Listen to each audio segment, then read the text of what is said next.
For 900 years, temples were burnt. For 900 years, idols were broken. For 900 years, the pitiful cries of women and children echoed through Bharat's sacred lands. In one previous episode, I told to you few atrocities of Mahmud of Ghazni. But after Mahmud of Ghazni left, the nightmare did not end. On the contrary, it just had begun. As I told you, he inspired generations and generations to do the same. In the late 13th century, a dynasty came to power in India that redefined what tyranny stands for: the Khiljis.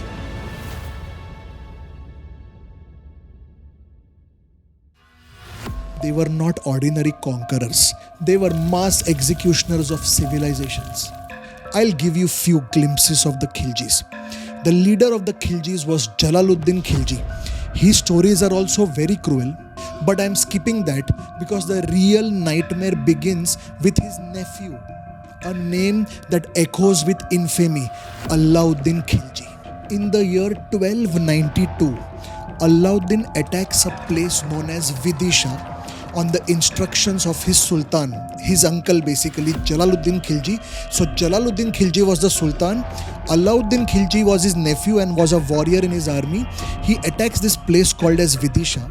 According to a then historian, Badauni, he is writing in his book, listen, Alauddin brought much booty to the sultan, that is Jalaluddin, and the idol which was the object of worship of the Hindus, he caused to be cast in front of the Badaun gate to be trampled upon by the people.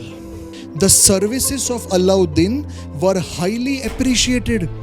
The Jagir of Oudh also was added to his other estates, which means Jalaluddin Khilji became so happy with his nephew that he added one more Jagir under the rule of Alauddin. Killing and looting had now become a qualification for promotion. And now comes the amusing part. In 1296 AD, driven with ambition and power lust, Alauddin Khilji goes and murders his own uncle Jalaluddin, and then himself goes and sits on the throne and becomes the sultan. And then he unleashed terror that the nation was never to forget. In 1298, he invades Gujarat. I had read one paragraph of one Gujarati historian who had written about Alauddin Khilji's cruel invasion in Gujarat.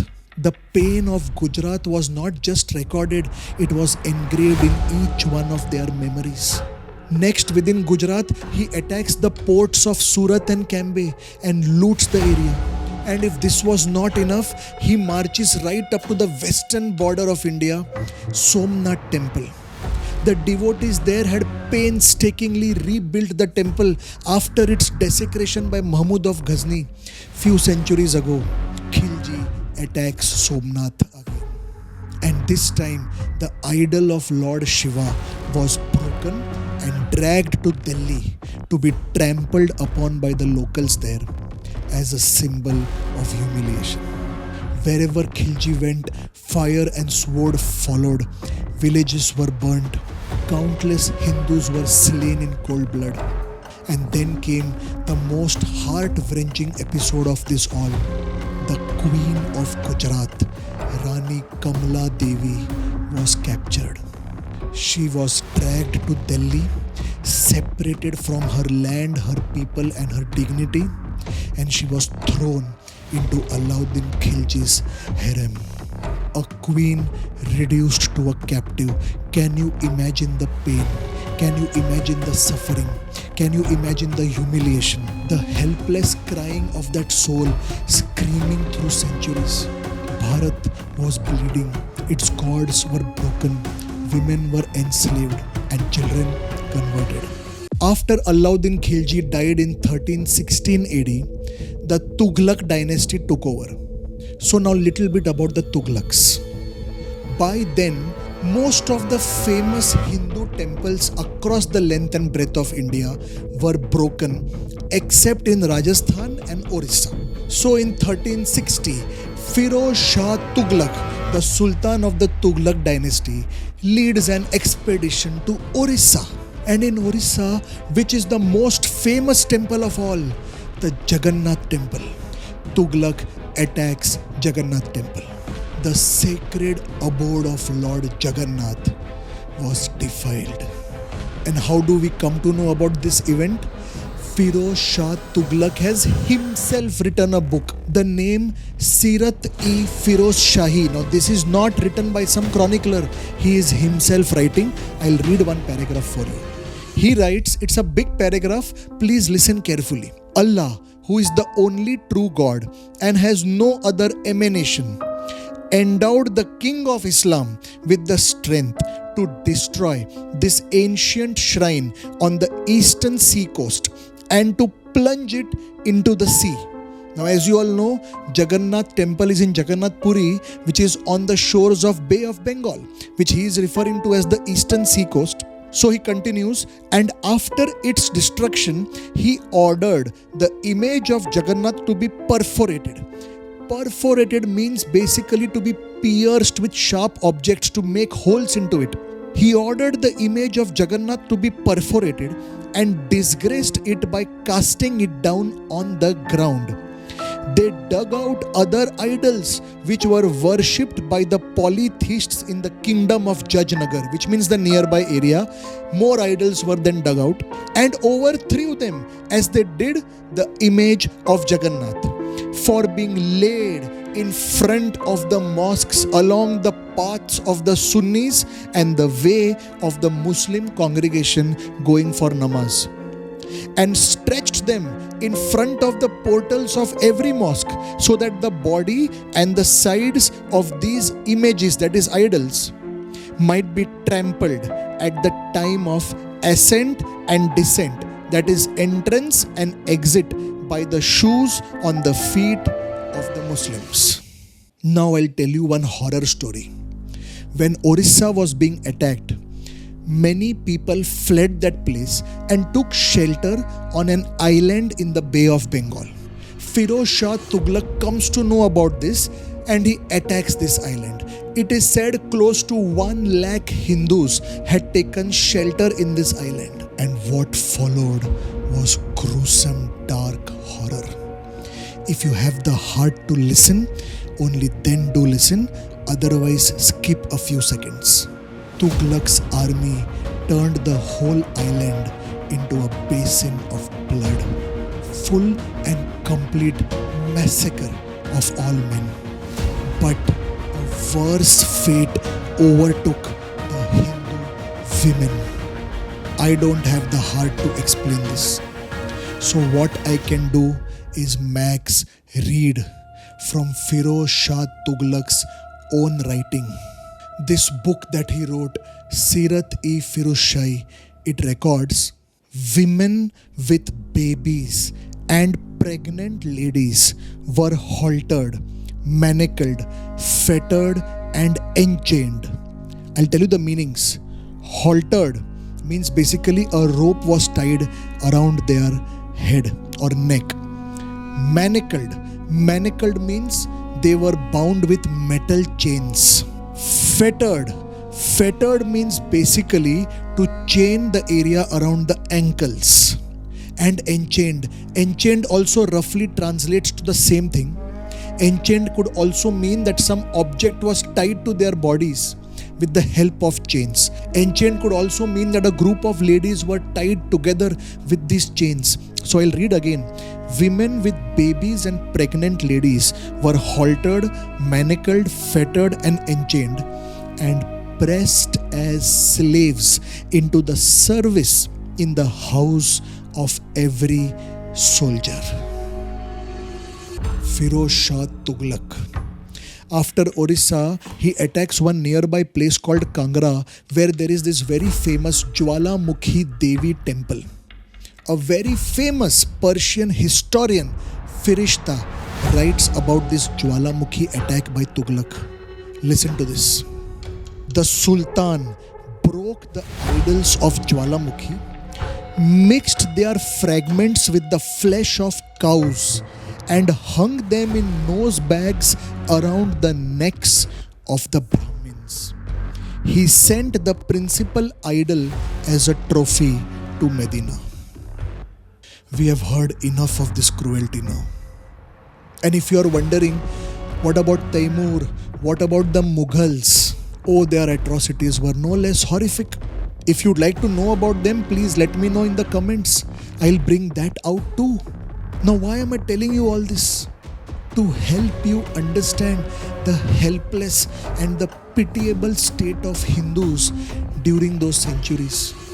This was the world in which the lamp was finally lit by the birth of a boy in 1630 on the mountain tops of the Sayadris in Junnar in Shivneri Fort.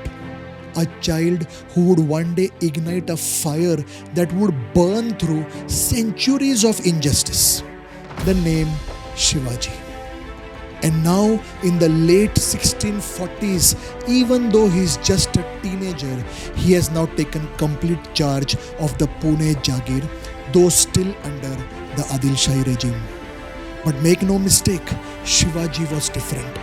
He had grown up listening to powerful stories from his mother, the stories of great kings who stood up and fought for Dharma. He had heard the stories of Lord Krishna, Mahabharata. He had heard stories of Lord Ram, Ramayana. All these stories eventually narrate what? How the great souls stood up and fought for their Dharma. On the other hand, he also listened to these painful stories of invasions and torture that was meted out to the local residents of India by these foreign invaders. He felt that pain, and at the mere age of just 15, he decided enough is enough. No more hiding, no more waiting. So what if I don't have a grand army? So what if I don't have enough riches? So what if the only men I have around me are local villagers and farmers? So what? He would do what no one else had dared to do. He would rise. He would protect. Even if it meant risking his own life, he was now committed to stand between the invader and the innocent. He believed with his full heart, no more temples will be broken. No one will touch our women again. No one will kidnap and convert our children. No one will destroy our temples and culture, not while I am alive. In a land where every lamp was extinguished, he became the flame. And from here begins the story of how a boy with no army, no wealth, no throne, no power begins to build something far greater. A divine idea, a powerful mission, Hindavi Swarajya. Dear all, this is where true leadership begins. Not on thrones, not in palaces, not in courts, but on the ground, among the people. What he did next is where most people give up. But Shivaji stepped up. He began doing something incredibly smart. He started frequently visiting the Mawars, the valleys of Sayadris. I spoke to you about this geography in one earlier video. The rugged, hidden, neglected, barely touched by these imperial armies, these Mawars, Shivaji starts frequently visiting here. Why? Because Shivaji saw what no one else could see. These people here are ignored by the rulers, but they are full of strength. This topography of the Sayadris may be overlooked by the kings, but he understood it is of great strategic power. And so he walked into the Sayadris, he walked into the Mawars, not as an emperor, but as a brother. He started building genuine friendships with the local youth there. Boys of his own age who had grown up in these rough mountains. And with them by his side, he began to explore, to study, to learn, to absorb. Every day Shivaji would go deeper into the valleys, climb the steep cliffs, descend into the thick forests, and wade through the powerful rivers. About the rivers, he studied which all streams could be crossed by foot and which all rivers armies would drown into. He found out which narrow lanes and paths were hidden from public view, which mountain slopes were slippery traps, and which ravines were death traps for anyone who dared to enter these areas without local knowledge. He learned how the Sahyadris protected, how they could be used to hide, to strike, to vanish. This was not casual wandering in the mountains. This was tactical inspection and survey of the entire land. This was what we in today's terms call as gathering military intelligence. And he wasn't doing all this sitting in the comforts of a fort or a palace. He was doing all this in foot, in the sun, in the rains, with his people. Shivaji began to know the Sahyadris at the back of his hand. Every tree, every cave, every cliff, every hidden pass that led from the Mawars to the Konkan. And then he began studying the existing forts. In Marathi, we call them as Gada Kille. Their strengths, their weaknesses, and the potential to improve them and also build new ones. He started figuring out new mountain peaks where strategic forts could be built for more protection. What Shivaji was doing here was nothing less than a full-fledged SWOT analysis, SWOT, strengths, weaknesses, opportunities and threats. Not from some MBA textbook, but from pure field work, arising from his love for his land, for his people and for his culture. And as he started spending more time in the Sahyadris, something incredible began to happen. People started noticing him. A new leader was being shaped right in front of their eyes. He didn't order people to follow him. On the contrary, he walked beside them.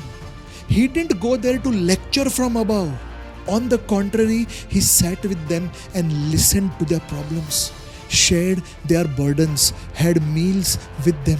Soon the local population, young and old, began to say, if Shivaji is with us, there will always be a way. There will always be hope and there will be protection. That, my friends, is leadership. Not someone who constantly complains about circumstances. Not someone who constantly waits for someone to come and help them. But someone who rises up and takes charge and walks that extra mile. Shivaji could have very easily just sat back, enjoyed the royal life, and could have constantly complained that I don't have a great army. What to do? On the contrary, he began creating one of his own. He didn't beg for support. On the contrary, he earned the loyalty of people. This segment of this 15-year-old Shivaji's life is a lesson, a learning lesson for all of us, a life lesson. Whatever your cause is, your career, your business, your community, your country, don't wait, don't complain. Get up, start walking, talk to people, learn, lead.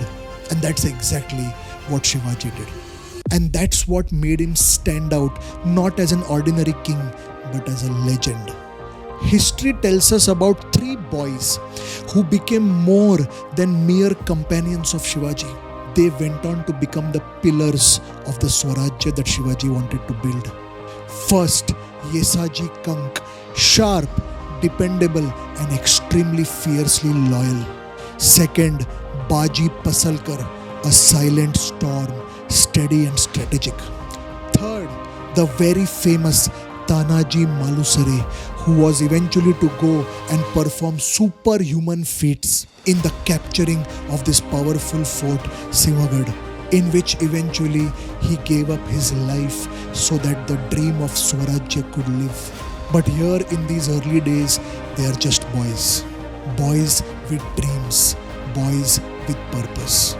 And with these 3 and many others, Shivaji begins his silent revolution. And now comes the moment that changes everything. This is the year 1645. A 15-year-old boy who has nothing but vision in his heart and fire in his eyes climbs the rugged path of the Sahyadris along with his closest companions, the young boys, the Maures. They reach a sacred place, the Raireshwar Fort, which is atop one of the mountains of the Sayadri range. And inside this fort lies the ancient Raireshwar temple, dedicated to the all-powerful Lord Shiva. A powerful Shivalinga awaits them. The boys enter. The air is silent. Something sacred is going to happen. Shivaji unsheaths his sword. His friends follow and do the same. And then, in front of Mahadev himself, each one of them slices their palms. Not too deep, but just enough. Blood drips down, but not in violence, but in extreme devotion. And they offer this blood to the Shivalinga. And then, with a steady voice and trembling emotion, Shivaji speaks.